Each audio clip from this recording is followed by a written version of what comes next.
Angel investors can be all over the map. They can be anything from super professional to complete amateurs.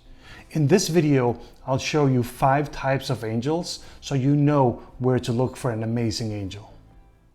My name is Heine Zachariasen. I'm the founder of Vivino. The world's most downloaded wine app. Vivino changed the billion-dollar wine industry. Now I help other builders change the world. I will call things as I see them, no filter. This is Raw Startup. I recently did a video on understanding venture capital. It was a long and pretty complicated video because venture capital is pretty complicated. Angel investing is simpler, but there are different types of angel investors, and we're going to look at a few of those today. Angel investors invest their own money. They usually invest anything from $10,000 all the way up to $500,000. They're usually also in the very early stages of a startup, obviously the angel stage, but also the seed stage.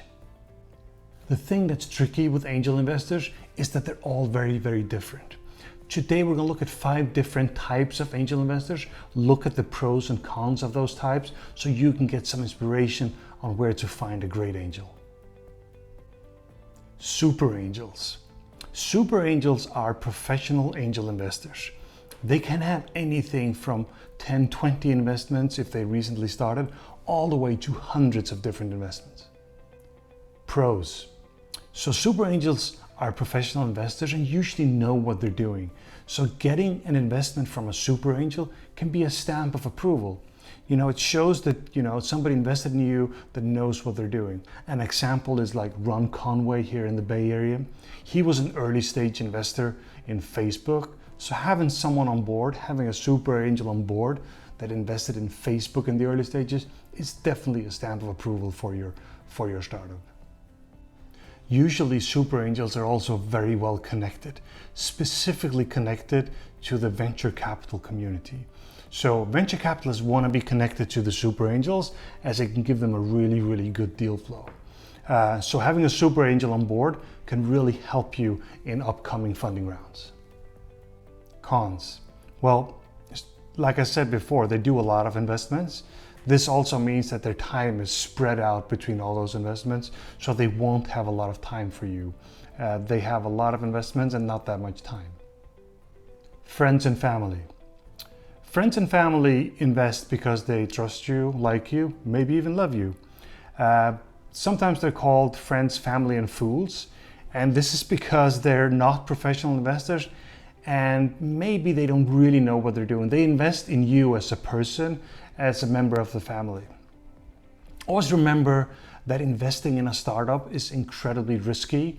There's a very good chance of losing that money. So make sure your friends and family don't invest more than they can really afford. The good thing here is really that they are one of the few venues. If you're a first-time founder, this is one of the few ways you can actually get some funding. Cons. Well, there are no other real value adds. As they're not professional investors, they probably don't know how to help you, so they can't really help you run the business. Another con here is that sometimes they think they can help you, and so they interfere with the business, without really contributing. Fellow founder angel. There are quite a lot of founders out there, successful people that have made a lot of money. Some of these people, actually most of them, want to give back and hopefully make some money on top of that. Some of them go all the way and really make a lot of investments and become super angels too.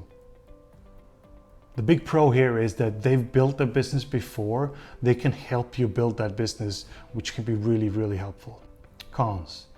Some of these guys don't really want to be investors. They just do it to give back to the community, so they don't really want to get involved. Specialty angel. A specialty angel is somebody who's worked in industry for a long time. They see opportunities in that industry. They will invest in startups that will solve the problems in that industry. Pros.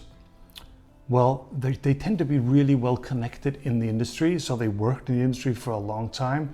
This can be very, very useful for a startup and give you quite a lot of shortcuts.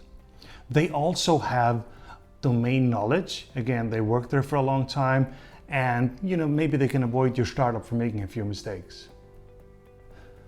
The con that I've listed here is actually related to the domain knowledge.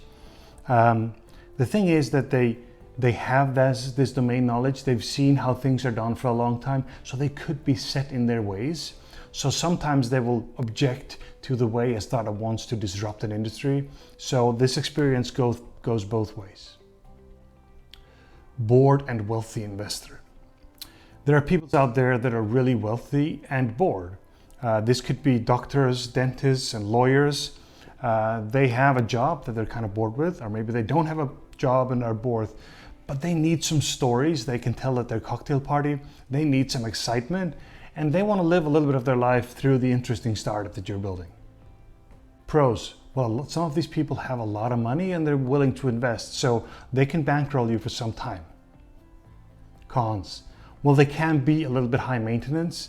Again, they want some excitement, so they can be high maintenance, just a lot of talking to them and so on, and without actually contributing to the business. That's what we have today. Thank you very much for watching Raw Startup. Please like and subscribe so you'll see all the amazing videos coming in the future.